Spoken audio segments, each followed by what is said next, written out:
Languages through music. Languages through music. Languages through music.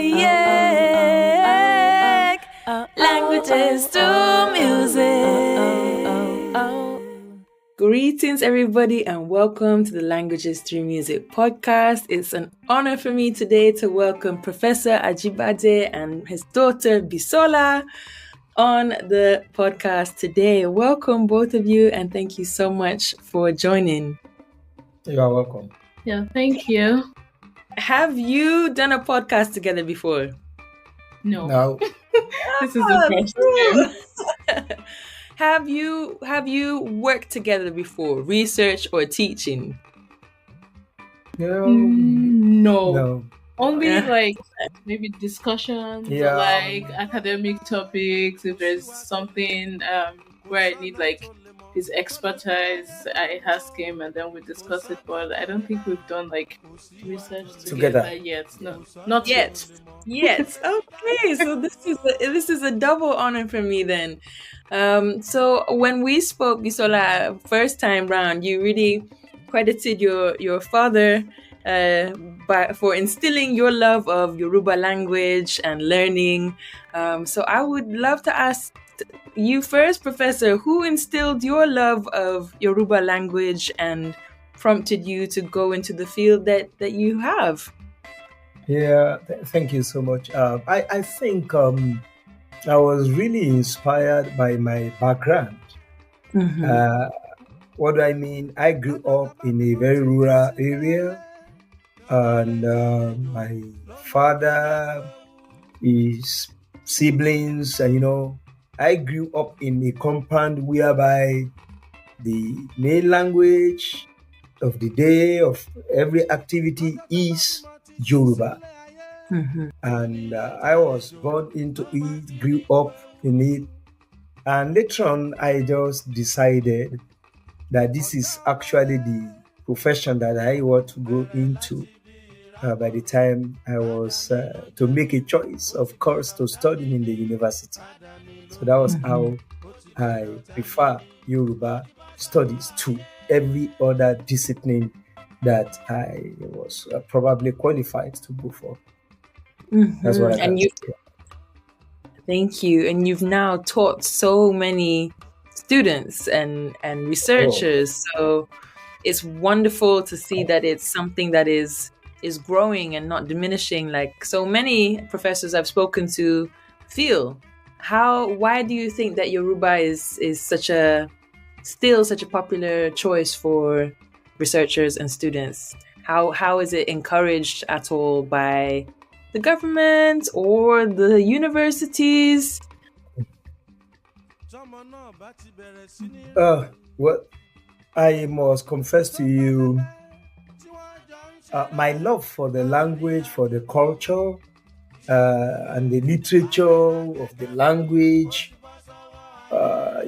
these are things that are really encouraging me to continue.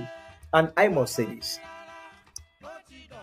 At a time when I was thinking that they are not encouraging us, we scholars of the language, that was when I won a scholarship and I had to come to Germany. And when I came to Germany, from my airport, Murtala Mohammed International Airport, I just found myself in the language school to study German. Mm-hmm. And for good 2 months, they didn't speak any other language to me other than German language. And I was really, this really thrilled me, that how can people so value their language so much that they don't even want to hear any other language other than German language. Mm-hmm. Honestly speaking, that one inspired me the more.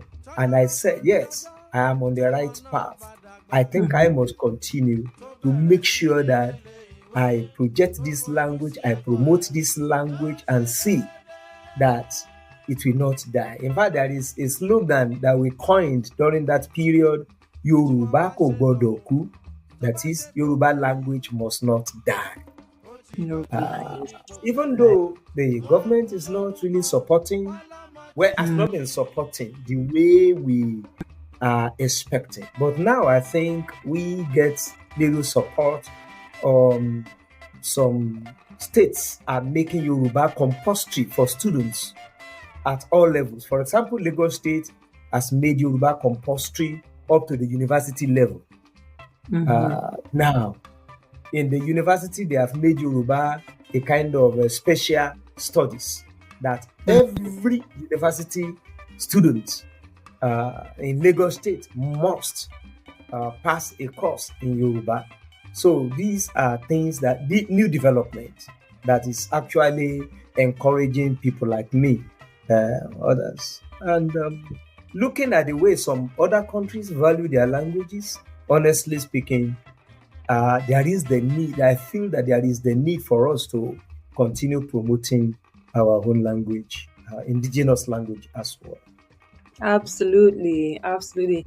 And in a country that is so rich in languages, what do you feel sets Yoruba apart? What is unique about Yoruba? Yeah, an individual thinks, reacts, relates with his or her language. And as a Yoruba person, living among the Yoruba people, working among the Yoruba people, how can I take another language so special and over even my language of interaction, my language of thinking, my language of rationalization? So Yoruba is unique to me in every aspect of life, because it has to do with my culture, it has to do with my way of life, it has to do with my philosophy, my worldview. So I cannot be using somebody's worldview or perception to feel things, if not in my own language. And I know if you really want to destroy certain people, certain ethnic group, just destroy the language. Once you destroy the language, then that ethnic group is gone. They are forgotten. Therefore, Yoruba is very special to me, and I value it so much. You must have been very proud when Bisola decided to go into languages as well and start teaching Yoruba. Yeah, I am proud up to now, but then not even imbibed ourselves in the Yoruba language, because unfortunately I don't have any of them who is really in my shoe of Yoruba studies.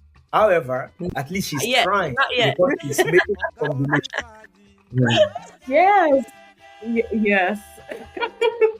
What has your learning been like, Bisola? I assume you spoke Yoruba every day at home, but I know at schools all across the continent, often you're forced to study in English or take it as a side subject. Or what was your experience like learning Yoruba growing up? Okay, yes. Growing up, we spoke Yoruba and English at home. Actually, not just Yoruba and English. And then in school, it was English, but I spoke Yoruba with my peers, with my friends, and well, I have to say this, but not all my friends could speak Yoruba, even though many of them were Yoruba people, because there was also this attitude surrounding people who spoke Yoruba or not. So many so-called elites thought it was more civilized if you spoke, if you spoke only English. So they would call, as Daddy rightly said, they would call Yoruba vernacular. It was all like sort of like Western standard of what it meant to be educated. So there are people like that, but I think I'm really grateful because my father made sure we learned Yoruba, and not just basic communication depths, like, proverbs, songs. So I can say that I, beyond just speaking Yoruba, I knew things that the average Yoruba person might not know, because that was my father's profession. I also didn't realize this until when I grew much older, relating with more Yoruba people from around the world. And then I realized that there were so many things that I learned from him. Yes. I hope that there's a movement now to encourage younger people to speak it. It always surprises me because I always assume if you grow up in the country, then it's so much easier to develop, to cultivate, to speak it. But yeah, the more people I interview, the more I hear that even people with both parents speaking it in the country, the way the school system is set up, the way the kind of this valuing Western life and language is set up. I have friends in Kenya who only speak English. I have friends in Ethiopia who don't speak Amharic. I have friends, it's really sad. So I hope there's more of a movement. I see on Instagram, and even with your platform, Bisola Loves Languages, I see a movement of young people teaching Yoruba, of course, Nigerian music and literature has always been a huge gift to the world, but it seems like now with Afrobeats being so popular, more young people are inclined to learn. Have you been seeing a difference at all in recent years, a shift? Yes, I have been seeing a shift. So I don't know if the shift is because people are now much more vocal on social media. There's this trend with everyone vlogging now, a day in my life, that, culture. I see people use Yoruba now, which might not have been a thing in the past. People say a day in my life, or come to this restaurant with me as I review this restaurant, and they do all of this in Yoruba, which is a makeup artist. Yes. Even with makeup artists, watch me as I apply my makeup, and they say all of this in Yoruba. I think the mindset is shifting now.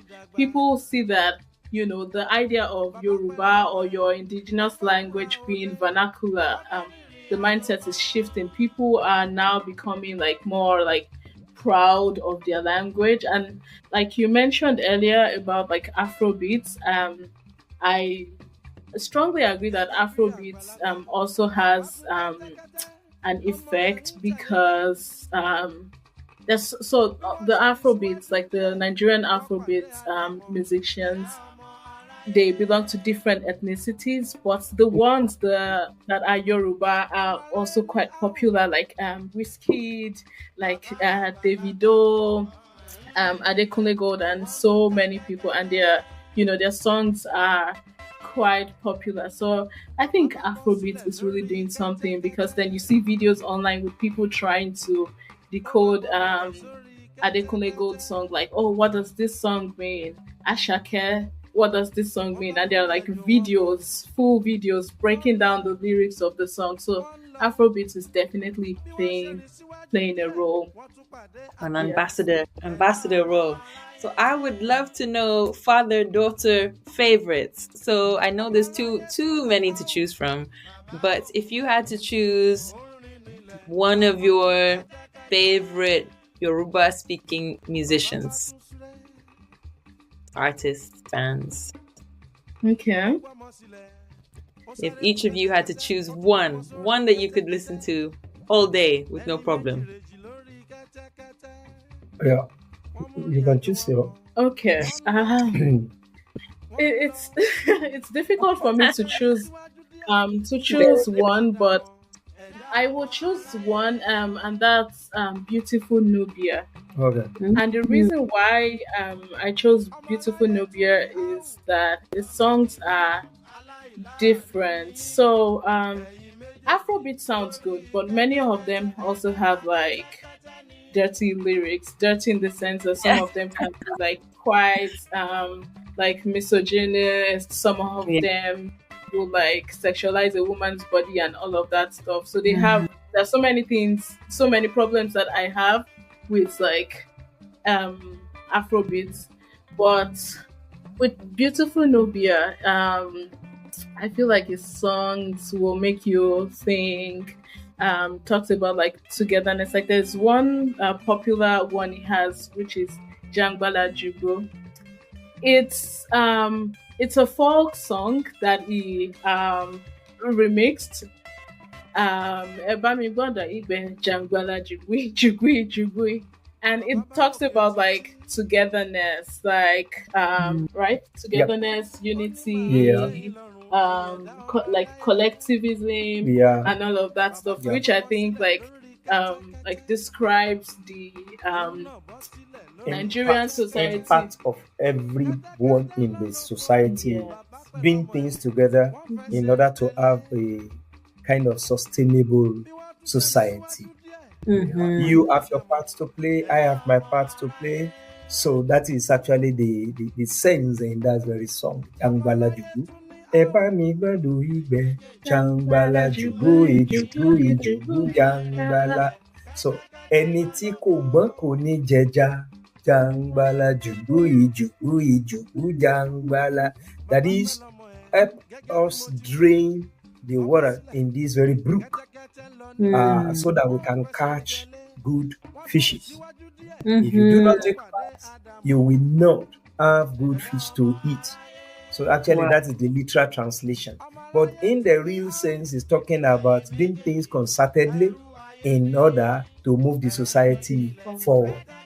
So I feel like I prefer like songs like that. For me, they have more depth than a lot of Afrobeat songs that is more about like the beats and the slang. I'm not trashing Afrobeat song, but like I have a problem with like many of them. I And understand. I would say like the older songs to like Ebenezer Obey, like Sonia Day. Oh, that's my favorite. Yes, Sonia Day, that's actually my favorite. They're oldies, and I feel like they make more sense. Like they have more meaning. I love Sonia Day so much, and actually, just like Bisola said, it is difficult for me to pick between Sonia Day and Ebenezer Obey. Because their songs are leading with Yoruba worldview, Yoruba philosophy, social realities, and the likes.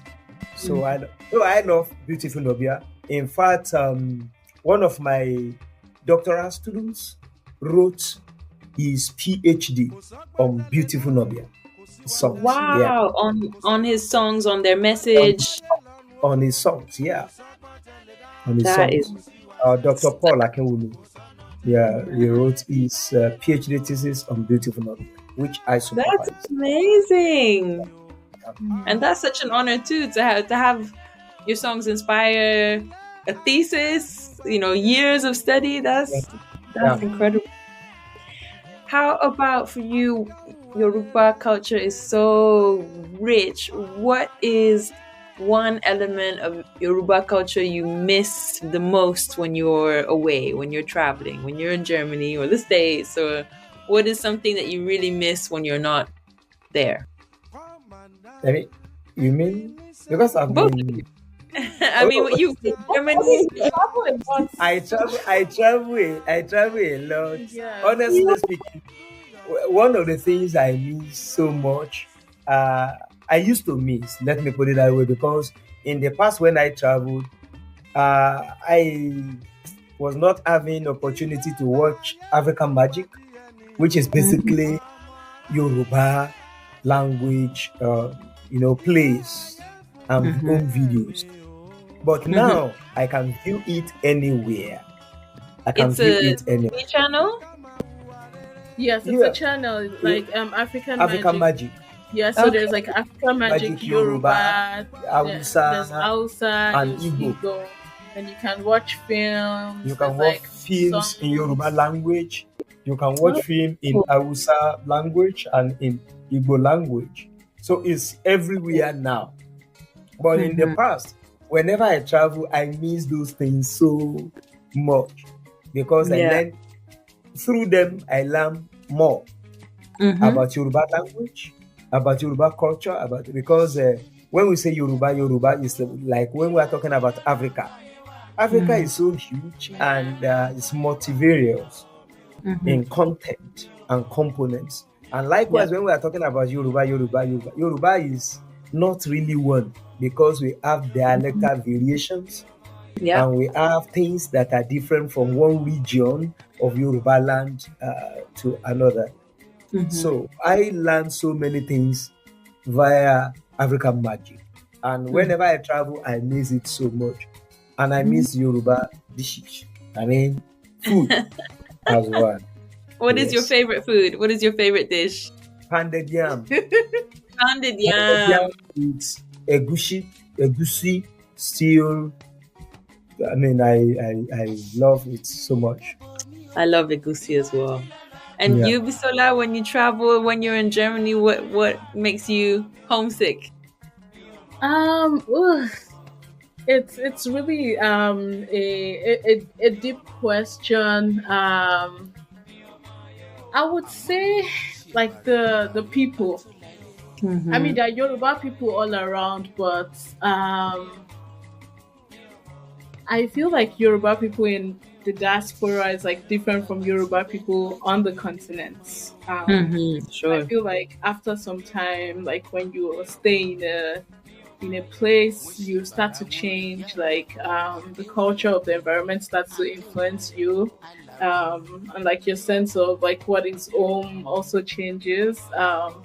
So yeah, I would say that like there's this collectivism like attached to like the Yoruba culture where it's just like you feel like you're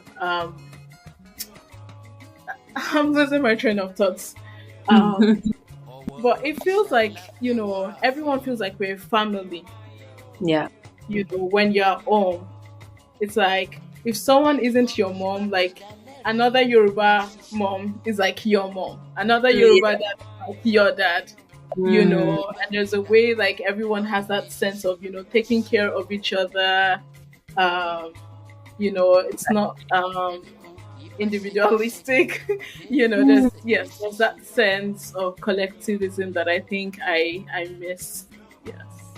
I was really interested to see in your biography, Professor, that you're part of an association that studies the worldwide African diaspora. Yeah. Speaking of diaspora and family and connections, I'd really be interested if you have insight into, I mean, I assume there's large communities far away, so how Yoruba studies are maintained. Is it a thing like in the UK where there were lots of Saturday schools for the African community, or, you know, was it through church, or I know that there's a kind of derivative of Yoruba in Cuba, for example, or, you know, different dialects. So how do you see the kind of overview of Yoruba in the diaspora? Is it thriving in some places because of the community, or I'd be very interested to learn more about this association. Yes, thank you very much for that question. Actually, I usually tell people, even in Nigeria, that if care is not taken, if we are not handling the studying of Yoruba very well, a time will soon come that will be coming abroad to learn Yoruba, to study Yoruba, because even many people in the diaspora are studying the language, studying the culture and the literature. Even they take it more serious than we who are the owners in quotes. So at least from my little experience that I've gathered, the way they take Yoruba language, literature, and culture. For example, every year they usually bring some students, the white people from the America, at times some from Germany, to come for some months and learn Yoruba in Nigeria. So that one shows that they are taking it more serious, and there are universities whereby they are studying Yoruba even at degree levels, at master's level. I think about 28 universities abroad. Yeah. Is it the United States? All over. All over. UK, the University of Birmingham is studying Yoruba. I think University of Florida. University of Florida at Gainesville, University of Texas at Austin, University of Wisconsin Madison, and I'm sure of that because, in fact, I have been interviewed. They wanted to hire me at a time for Yoruba. So University of Wisconsin Madison and University of Florida, Gainesville. So that talks more about, though I'm sure that it is being, they attach importance to it for security reasons anyway.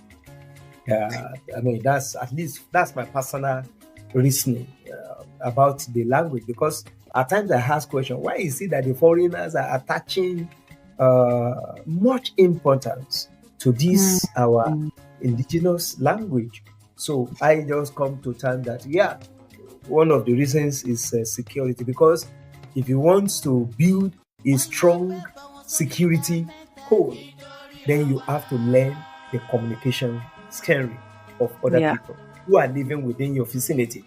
Once you can understand their language, therefore you reduce the gravity of the threats, of the probable threats that could come from those kind of people who speak their language. So, and another reason is there are some people, African Americans, who are looking for their roots. Yes. That's one of it, because even up to this year, I was teaching somebody via Zoom, teaching him Yoruba, because he said that he knows that he comes from Nigeria and that he wants to know the exact place that he comes from. And he has gone to do gene something, test and whatever. And then he discovered that he comes from Ogun State of Nigeria. So therefore, he enrolled in my classes. And when I went to US this year, May, June, I was in the US. I taught him, and even over internet, then I'm teaching him.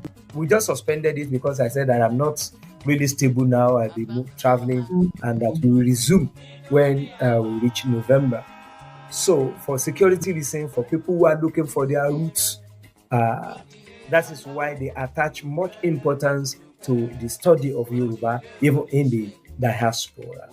And scholars also, they have read about Yoruba and they still want to know more about Yoruba as a sophisticated culture all over the world. And that is actually why many people are going into studying Yoruba, even in the diaspora. I think I want to add something to what Daddy said. So based off some of my interactions with people in the diaspora, I heard how some parents say that they want their children to be able to speak Yoruba, so that when they are in public and they want to have a private discussion, they will be able to have that private discussion, because you can't then do it in English, because they've noticed that pattern amongst other diaspora community, the Spanish speaking diaspora, and then Asians too, as a collective, Chinese, Indians, and all that. They're able to communicate in their own indigenous languages, with their children. But they think it's annoying if they can't do that with their children. So yes, there's that part too. That is a motivation for sure. It reminds me of two things. One of a former colleague of mine. She was Somali, and she grew up in London, so she didn't speak Somali. Her parents didn't speak it with her, and she said it was so strange being taught Somali by an Englishman at university. she went to SOAS, the School of Oriental and African Studies, and she's like, I just couldn't believe I was being taught by an Englishman. Like, why couldn't they find a Somali professor? And yeah, it's wild, really. And also, when you mentioned University of Madison, Wisconsin, there's a wonderful scholar based there, also from Nigeria, called Ainahi Edoro, and she started. I know her. Oh, I admire her so much. She started this platform, Brittle Paper. Yes. And yeah, in the years that I've been following her, they've gone from publishing 50 top books from African writers every year to 100. So I think if any bit of news about African studies, language, literature made me happy, it was that one. That there was so much choice, they had to double it. So that leads me to my next question, whether you could both please share a favorite writer or favorite book of yours from a Yoruba speaking writer. Ooh. Also too much choice. The thing is, when we are talking about Yoruba, as a language and as a people, especially as a language, we have poetry, we have plays or dramas, and then we have prose fiction. Mm-hmm. So I have favorites among the writers of prose, among the writers of poetry, and among writers of plays. Mm-hmm. So it is now difficult to just pick one out of the three sets of literature that we are. So okay, maybe you can say like some. Yeah. Yeah. For example, when we are talking about Yoruba poetry, the best person to me, which I love so much, that is a late Adebayo Faleti. Late Adebayo Faleti. This man was great. He wrote plays, he wrote poetry, and he wrote prose fictions as well. And I love his work so much, either as a poet or as a prose fiction writer and as a playwright. This man was great. So I love him. Another person I love, whose major works are in prose fiction, and they are turning some of them into video films now. That is late Akewumi Bisola. Yep. Me too. Bisola. So that's another person. Then people who are mainly poets. This man, Olanrewaju Adepoju. And Olatubosun Oladapo. These are whole generations of playwrights, of poet writers. So I love them so much, and I love their works. So thank you for sharing this list. I'm going to get into these writers for sure. And you, Bisola, you have one favorite in common. Yes, and that is Akinwumi Shola. Yeah. So we grew up watching a lot of Mainframe films. And Mainframe is owned by, I'm trying to remember his name, Tunde Kelani. Yes, so some of them, like the language is Yoruba, some English, and Mainframe is brilliant. Like super. I don't know if we should like classify Mainframe under like typical Nollywood films. Of course. It's okay. Yeah. Okay. But like Mainframe stands out in terms of like quality production, cinematography. It's just really brilliant, like very like, intellectual, very deep. And then later on, I realized that some of the mainframe films are like movie adaptation of Akinwumi Shola's works, Oh, okay. like Efun Shetan, Anura, Amiwura, like Saworide, Saworide, Agogo Ewo. The Campus Queen. Oh yeah. Yes. Oh yeah. Yes. So I would say that Akinwumi Shola is really brilliant. Yes. I think Amazing. it's sort of like what's looking into like the Yes. fact that Akinwumi Shola and Tunde Kelani, there's like a combo. Yeah. I don't know if anyone has done like any research on why like there's like a consistent pattern of adapting his works into simply films. because if you read Akinwumi Isola's works, you yourself you will know that these are quality works, creative art. Blending the historical exclusive with social reality, with creative acumen. These are great people. They are great writers. Thank you so much. I have a lot to get into writing and film wise, which is my favorite activity. So I will be watching and reading these.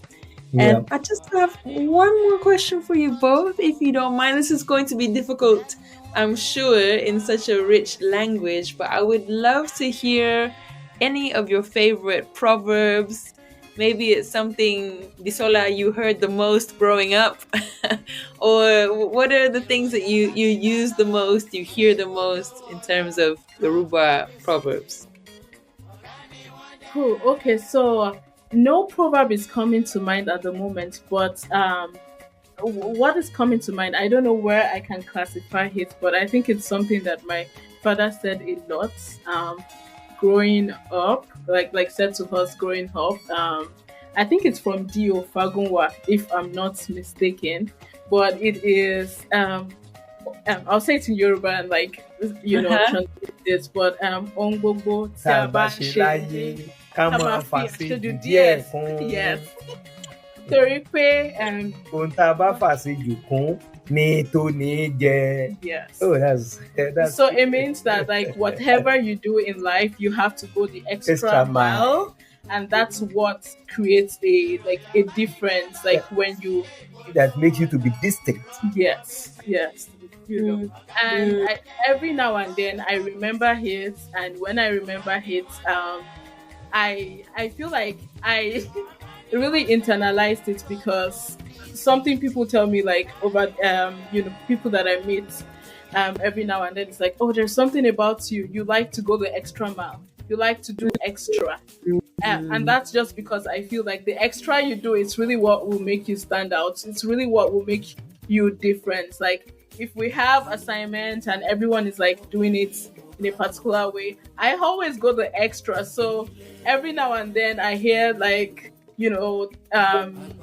instructors saying, oh, there was something different about this work, just because of the extra that I always feel the need to do. Yes. That is wise. That is wise. And you, Professor, when you were growing up, what was the proverb you heard all the time? Yeah, actually, I learned that very philosophy from my father as well. But my father used to say it in a different way.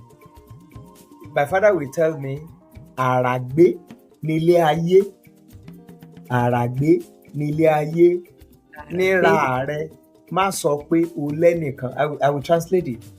Aragbe nile aye means that you work hard in life in order to live successfully.